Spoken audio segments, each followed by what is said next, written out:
history. ছোট, তুই বরং তরকারিগুলো তাড়াতাড়ি কুটে ফেল। আমি এইদিকে ভাতটা যত তাড়াতাড়ি সম্ভব করে নিই। ঠিক আছে দিদি, তাই করছি। আমি তরকারিগুলো কুটতে থাকছি। মেজ বউ কোথায়? ওকে এখনো ঘুম থেকে ওঠেনি? জানি না দিদি, কে কি করছে তার দিকে অত খোঁজ খবর রাখি না। আমাকে সংসারের কাজ করতে হবে, তাই আমি করছি। তা তো বটেই, বড় বউ হবার খাতিরে আমাকে তো এসব দিকে খোঁজ রাখতেই হবে।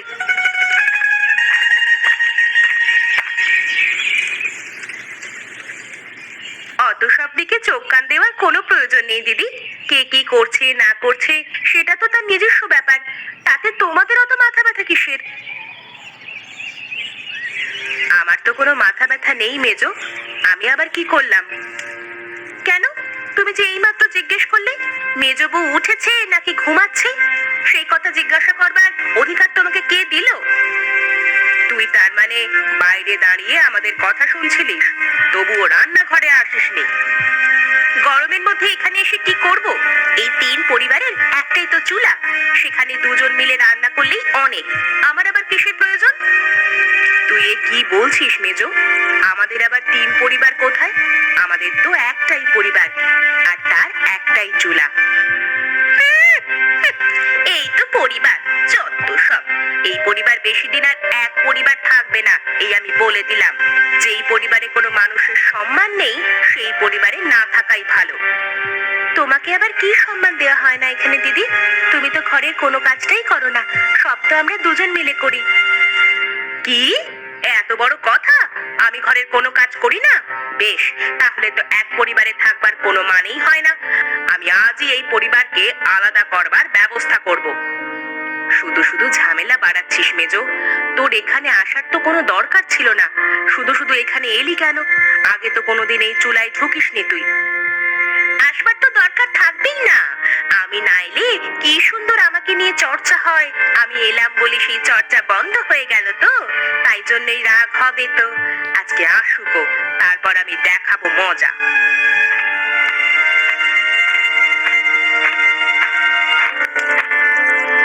এবার কি হবে বলতো ছোট? যা হবার তা দেখা যাবে। তুমি এত ভয় পেও না তো দিদি। ও সব সময় চালাকি করবে আর ওকে ছেড়ে দেব, সেটা তো হয় না।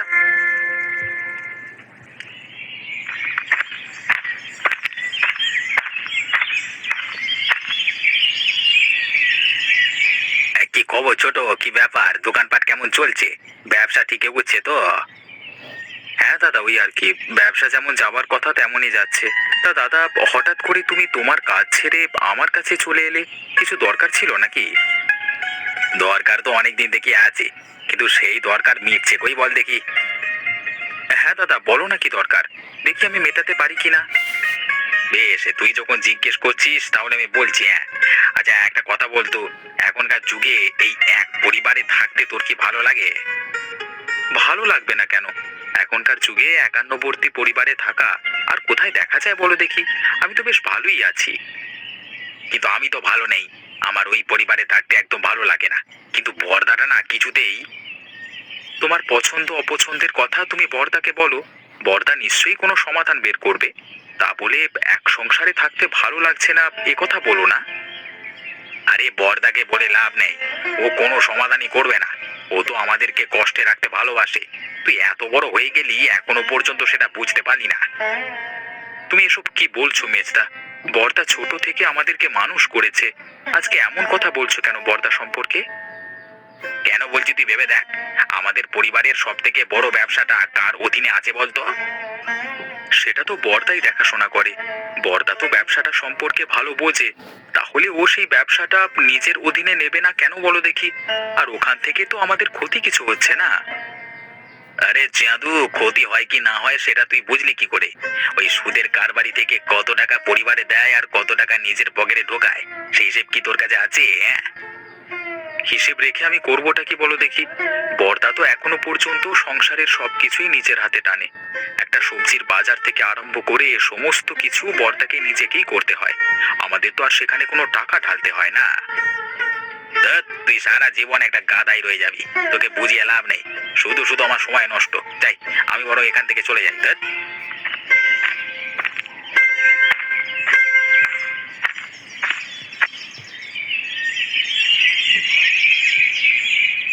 হয়েছে বাবু বলুন তো? আপনাকে ইদানিং খুব নিরাশ নিরাশ লাগছে, ব্যাপার কি? আসলে কি জানিস তো, গিন্নি চলে যাবার পর থেকে আমার আর কোনো খাবারই ঠিক মতো মুখে রোচে না। আর গিন্নির হাতের রান্না তো দারুণ ছিল, তুই জানিস। সেই রান্নার স্বাদ আমাকে কেউ আজ পর্যন্ত রেঁধে দিতে পারলো না। আপনি যদি বলেন তাহলে আমি দেশ বিদেশ থেকে ভালো ভালো রাঁধুনি আপনার জন্য এনে দেব। আপনি শুধু আমাকে অনুমতিটা দিন, দেখবেন তাদের হাতের রান্না আপনার মন ভরিয়ে দেবে। না রে নগেন, না। দেশ বিদেশের ভালো রাঁধুনি আনতে গেলে অনেক টাকা খরচ করতে হবে। আমার ইচ্ছে পূরণের জন্য অত টাকা খরচ করতে আমি রাজি নই। সেই টাকা যদি আমি গ্রামের উন্নয়ন প্রকল্পে খরচ করতে পারি, তাহলে সকলেই খুব ভালো থাকবে। সেটা আপনি ঠিকই বলেছেন বাবু, কিন্তু আপনার নিজের দিকটাও তো একটু ভাবতে হবে। আচ্ছা নগেন, আমাদের গ্রামে কি এমন কেউ নেই যে আমাকে ভালো মন্দ একটু রান্না করে খাওয়াতে পারবে? সেরকম কেউ আছে কিনা আমাকে একটু খুঁজে দেখতে হবে। আশা করছি পেয়ে যাব। আমাকে একটু সময় দিন। হ্যাঁ হ্যাঁ, আপনি যখন ইচ্ছে করেছেন যে গিন্নি মায়ের মতো হাতের রান্না আপনি খেতে চান, তখন আমি আপনাকে খাওয়াবোই খাওয়াবো। আপনার কোনো ইচ্ছে আমি অপূর্ণ হতে দেব না।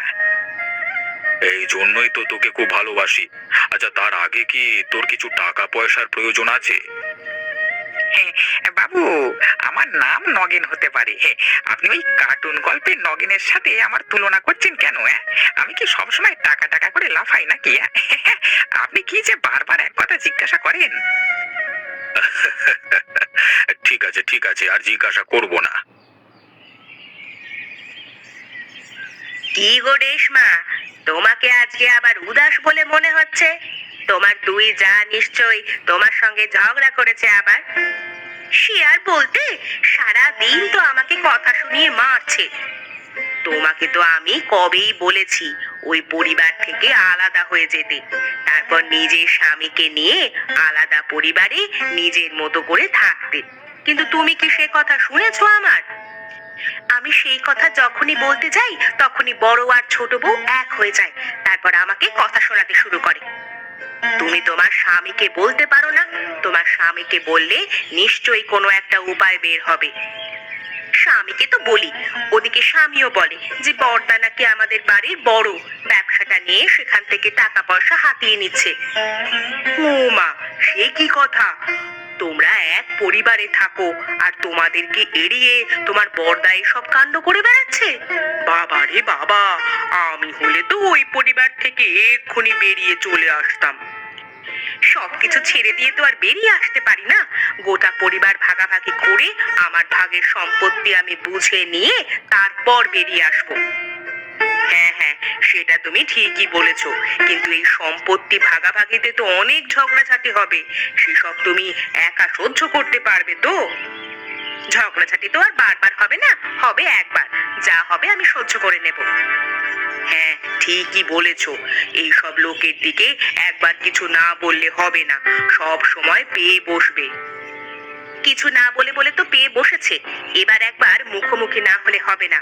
ওই দুই বউ পরিবারটাকে নিজের বাপের সম্পত্তি বলে মনে করেছে, সেই সব তো চলবে না। আজকে রাত্রেই একটা হেস্তনেস্ত করতে হবে।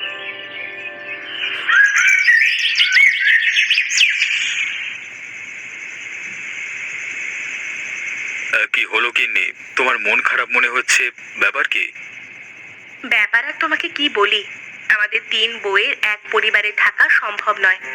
এক পরিবার থেকে এক চুলায় রান্না করে আমাদের প্রত্যেক দিনই নিজেদের মধ্যে অশান্তি লেগে থাকে। আরে কি হয়েছে আমাকে খুলে বলো, কি নিয়ে অশান্তি লেগে থাকে? এই ঘরের সমস্ত কাজ আমরা দুই বউ মিলেই করি, আমি আর ছোট বউ। মেজ বউ একটা কাজও করে না, উপরন্তু আমাদের কাজের খুঁত ধরে। এইভাবে কতদিন সহ্য করা যায় বলো তো? মানুষের তো সহ্যের একটা সীমা আছে। গিন্নি, তুমি এই বাড়ির বড় বউ, তোমাকে বাকিদের তুলনায় অনেক কিছু বেশি সহ্য করতে হবে। সহ্য তো করছি গো, কিন্তু কতদিন আর সহ্য করা যায় বলো তো? মেজ বউ যদি নিজেকে পরিবর্তন না করে এবং সারা জীবন যদি এভাবেই চলতে থাকে, তাহলে তো আর পরিবারে ভালোভাবে থাকা যায় না। আমরা যদি কিছু কথা শোনাতে যাই তাহলে হিতে বিপরীত হবে। আমাদের কথা শোনানো যাবে না, তাই চুপচাপ সহ্য করে যাওয়া আমাদের কাজ। সময় হতে দাও, ওরা নিশ্চয়ই নিজেদের ভুল বুঝতে পারবে। মেজ বৌদি সব সময় আমাদের দেখলেই ওরকম করে। তুমি এর একটা একটা সমাধান করে দাও। এভাবে তো চলতে পারে না। কথাটা তুমি ভুল বলনি। আমি দেখি প্রায় আমার দোকানে মেজদা এসে বর্দার নামে কটু কথা বলে, কান ভাঙানোর চেষ্টা করে। তাই নাকি? কি বলে? বলে দাদা নাকি আমাদের বড় ব্যবসাটা থেকে অনেক টাকা চুরি করে নিয়ে নিজের পকেটে ঢোকাচ্ছে। কি মিথ্যে কথা বলে গো! বড়দা আমাদের পরিবারের জন্য কত কি করে, আর সেই বড়দার নামে এত বড় কথা! আমি তো মেজদার কোনো কথাই কানে নিই না। নিজের কোনো কাজ নেই, সারাদিন এসে শুধু আমার কানের কাছে এসব কথা বলে আমার মনটা বিষিয়ে দেওয়ার চেষ্টা করে। আমি অনেক কষ্ট করে নিজেদের সংযত রাখি। তুমি তোমার দোকানে ওকে বসতে দাও কেন? ওরা দুজনেই সমান।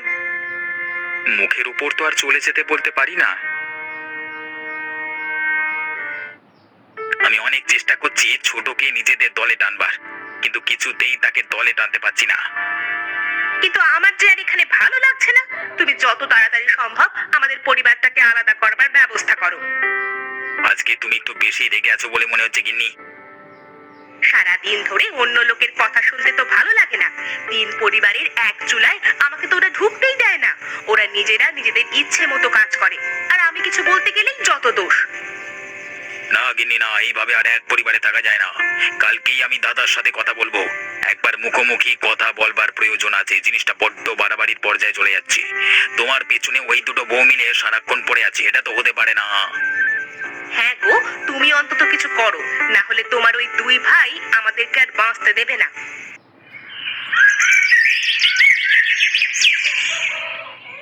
কি নগেন, তুমি যে বলেছিলে আমাকে কয়েকদিন সময় নিয়ে আমার জন্য এই গ্রাম থেকে ভালো রাঁধুনি খুঁজে আনবে, তার কি হলো? হ্যাঁ বাবু, সে কথা আমার মনে আছে। আর আমি আপনার জন্য মনে হচ্ছে একজন ভালো রাঁধুনি খুঁজে পেয়েছি। বলো কি গো, তাই নাকি? হ্যাঁ বাবু, সেটাই। তবে একটা মুশকিল আছে, সেটা সমাধান করতে হবে। কি সমস্যার কথা বলছো? আমি যে পরিবারের কথা বলছি না, তা সেই পরিবারের তিনজন বউ। শুনেছি নাকি মেজ বউয়ের মন ভালো নয়, তা বড় বউয়ের হাতের রান্না ভালো, ছোট বউ জোগাড় দেয়, বুঝলে না? তাতে আমার কি? আমি ভালো রান্না খেতে পারলি হলো। আপনাকে ভালো রান্না খেতে হলে এদের মধ্যে প্রতিযোগিতা বাঁধাতে হবে।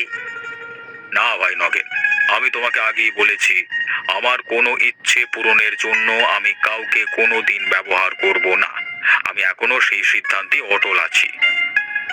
ঠিক আছে বাবু, আপনাকে প্রতিযোগিতা করাতে হবে না, কিন্তু আপনাকে গিয়ে ওদেরকে আদেশ করতে হবে যে আপনি ওদের থেকে সেরা রান্নাটি খেতে চান, বুঝলেন না?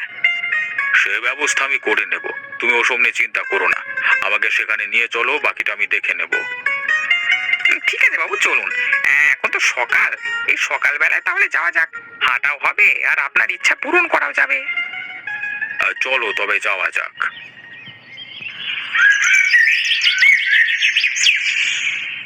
দাদা, তোমাকে আমি একটা কথা বলতে চাই। হ্যাঁ বল না, কি বলবি? আমার আর আমার স্ত্রীর এই সংসারে থাকতে ভালো লাগছে না, আমরা এখান থেকে চলে যেতে চাই। আচ্ছা, তোদের যখন এখানে থাকবার ইচ্ছে নেই, তখন আমি আর তোদেরকে আটকে কি করব বল? আমি সেই কথা বলিনি। আমি তো এখান থেকে যাব বটে, কিন্তু তার আগে এই পরিবার ভাগ করে আমি সমস্ত সম্পত্তি নিয়ে যাব। তার মানে এই পরিবার ভাগ করবি মানে? মানে আবার কি? যে পরিবারে আমার স্ত্রীর কোনো সম্মান নেই, সেই পরিবার একসাথে থেকে কোনো লাভ নেই। তুই এ সংসারে থাকতে চাস না, সেটা তোর ব্যাপার। তুই আমাদেরকে বলছিস কেন? তোর না পোষায় তুই থাকিস না। আমরা দুজনে তো এই সংসারে খুবই ভালো আছি। সে তো থাকবে বটে, তোমার গিন্নির পেছনে লাগলে না তখন তুমি বুঝবে।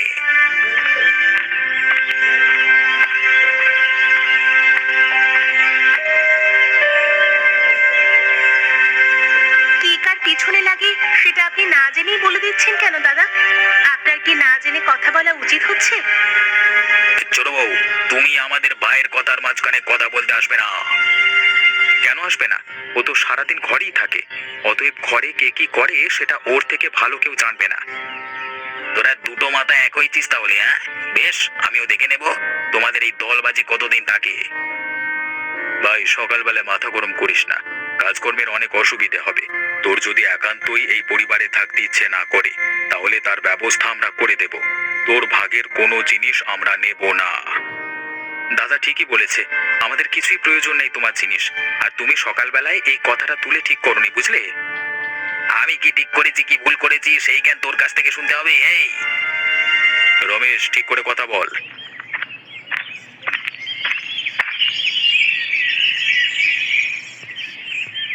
কি ব্যাপার কি? তোমাদের তিন ভাই সকালবেলা এরকম চিৎকার চেঁচামেচি করছো কেন? আরে বাবু, আপনি আপনি আমাদের বাড়িতে এসেছেন, কি সৌভাগ্য আমাদের। আসতে বাধ্য হলাম। আপনি না এলেও আমি আপনার কাছে যেতাম বাবু। কেন, কি দরকার? আমার আর এই পরিবারে থাকতে ভালো লাগছে না। আমি সেই কারণে এই পরিবার আলাদা করতে চাই, তাই আপনার সাহায্য চাই। ঠিক আছে, ওসব কথা পরে হবে। তুই এখন সামনে থেকে সরো। তোমাদের তিন গিন্নিকে আমার সামনে ডাকো।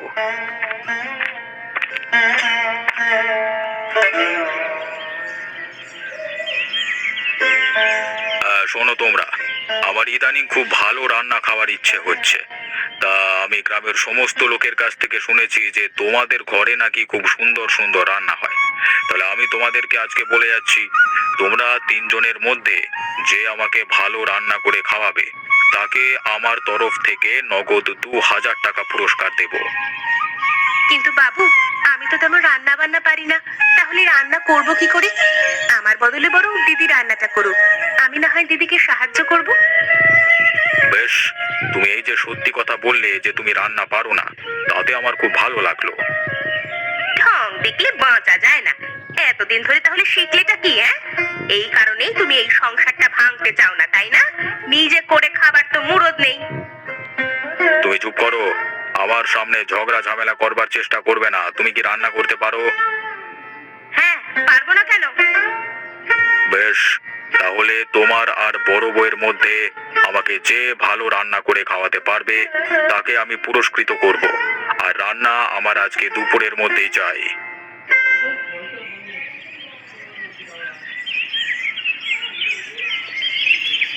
আজকে আমি আগে রান্না করব।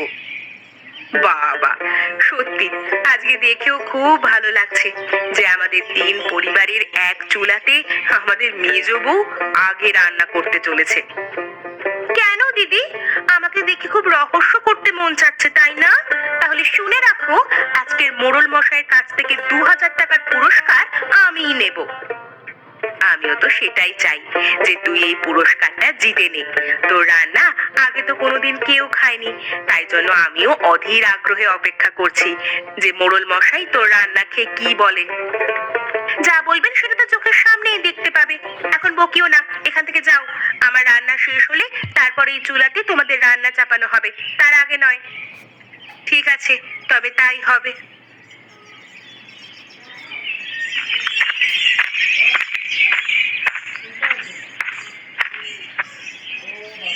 আহা, তোমাদের তৈরি রান্না থেকে খুব সুন্দর ঘ্রাণ বের হচ্ছে। আশা করছি আমার গিন্নির মতো রান্না তোমাদের দুজনের মধ্যে নিশ্চয়ই একজন কেউ করতে পেরেছে। এইবার তোমরা একে একে খাবারগুলো বাবুর সামনে রাখো। বাবু খেয়ে বলবেন কার রান্না কেমন হয়েছে।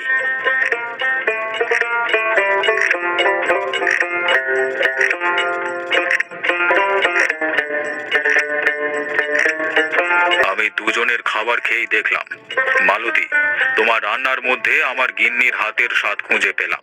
কিন্তু রেশমা, তুমিও যে খুব একটা খারাপ রান্না করেছো সেটা নয়। তাহলে কি মোড়ল মশাই এই পুরস্কারটা আমি পাবো? তার কোনো সম্ভাবনা আমি দেখতে পাচ্ছি না। 2000 টাকার পুরস্কার আমি মালতীকে দিচ্ছি। বাবু, আমার একটা কথা ছিল। হ্যাঁ, বলো কি কথা? আসলে বাবু, আমার রান্না করতে আমাদের ছোট বউ আমাকে অনেক সাহায্য করেছে, কিন্তু রেশমা একা হাতে সমস্ত কিছু ব্যবস্থা করেছে। তাই আমি চাইছিলাম এই পুরস্কারটা তাকেই দেওয়া হোক। বেশ, তুমি যখন চাইছো তাহলে তাই হোক।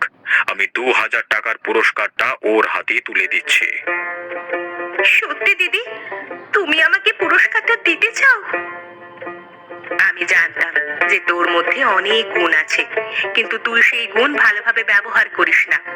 আসলে আমাদের তিন পরিবারের এক চুলা হওয়ার কারণে তুই কোনোদিন রান্না করার সুযোগই পাস না। তিন পরিবার কেন বলছো দিদি? আমাদের তো একটাই পরিবার।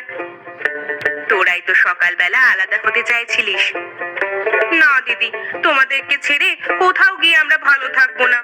আমি এতদিনে বুঝতে পেরেছি তোমরা আমাকে কতটা ভালোবাসো। আমি তোমাদের সঙ্গে এতদিন যা খারাপ ব্যবহার করেছি তার জন্য আমি ক্ষমা চাইছি। ক্ষমা চাইতে হবে না রে বোন, তুই যে নিজের ভুলটা বুঝতে পেরেছিস এটাই অনেক। বাহ, তাহলে তো খুব ভালোই হলো। তোমাদের পরিবারের মধ্যে সমস্ত অশান্তি মিটে গেল। হ্যাঁ বাবু, আর এই সব কিছু হয়েছে আপনার জন্য। আপনি না থাকলে এই সুযোগ কোনোদিন আসতো না। আমি আর কি করলাম, ধরে নাও ওপরওয়ালা আমার হাত দিয়ে এই কাজ করিয়েছে।